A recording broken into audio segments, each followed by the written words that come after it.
Johnny, it's touring time again, so how much do you look forward to sort of getting back together, being involved with the Scotland setup? And I know you're looking forward to a few games, a few hard games in this heat, but how much do you look forward to it? I think now being based down the south of France, even more so, when you're at Glasgow, you're kind of with the boys, and you know the Edinburgh boys, you're kind of together all the time. Whereas for me now, being out in the south of France, getting to come back, getting to see family first, and then be together with your bunch of mates and go away, it's great. So really happy to be here, to be in Houston, which is completely different again, and looking forward to another challenge. There's a few of you based in the south of France. Max Evans is one. Max Evans is at it slightly today. He's wearing he's wearing a cagoule, I think, to try and make a statement about how cold he is. But it's 32 degrees. It's 75% humidity. Yeah.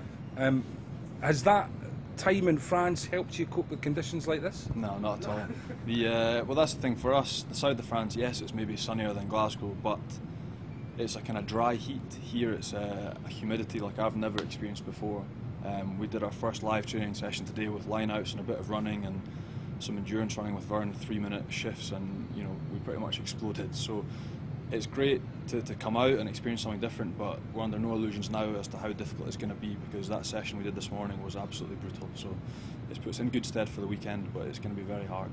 We've got the shots of today's training, and looking at it, it did look tough, but I suppose the other thing is you've had groups of guys involved at the sharp end of the season and finals, so there's had to be a lot of recovery time. So how difficult was that session today for some of the guys?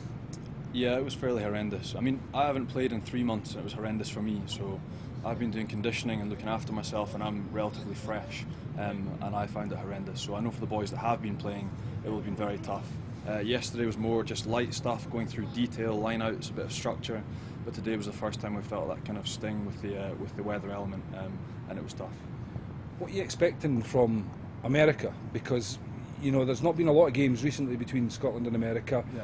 There's talk of America, the development in the game, particularly with Olympic sevens and perhaps a more investment in the game. So what do you expect from them? I think if you look at the national rankings, I think we're 10th or thereabouts, and they're 18th, and I think that lies. And there's been a bit of talk. I spoke to a couple of people on the street. They were asking about it in world ranking terms. How does it work out? But it's really kind of irrelevant, because the amount of time that the American boys get to spend together, the amount of time they get their frontline players from their boys that play in Europe really isn't that much. As a Scotland side, we're always together, we always get Europe-based players, and we always get the chance to play. With America, they're a bit more sort of thinly spread. So I don't really think that the rankings do them justice, and it's the same with them, with Canada, with Fiji, Samoa, these kind of teams.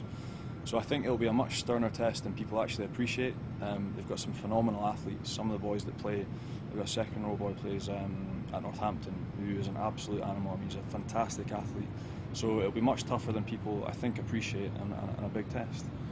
New coach, is there a new philosophy as well? Is there a new style of play that you've all had to adjust to, or is it much building on what you've done before?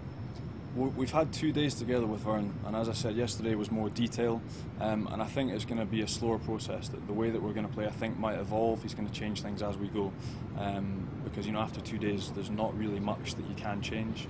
Our line-outs, our scrums, our first phase plays are pretty much the way we had them in the Six Nations and the other tournaments, so we've kept that, and I think it's going to be a tweaking process as we go on in an attempt to improve. You're all professional athletes. You come to a city that has American football, that has soccer, that has baseball. I think there's NBA as well. So I mean, what's it like being in that kind of environment where you've got great facilities and there's obviously a lot of interest in sport? It's absolutely manic, and you stick on Sports Centre, which is their big TV network for sport, and it's non-stop. Yesterday we were watching women's college softball live, and there was a crowd of, I don't know, maybe 1,500 to 2,000 people watching women's college softball. So they're absolutely sport daft, and as you said, with the money going to Olympics now for rugby as an Olympic sport, it's gonna climb. Their standards are going to become better and better, and as a nation they're really going to thrive. So it's exciting to be here. Personally, I'm looking forward to NASA Space Centre tomorrow, which is totally different. It's just a pleasure to be here and getting the chance to play.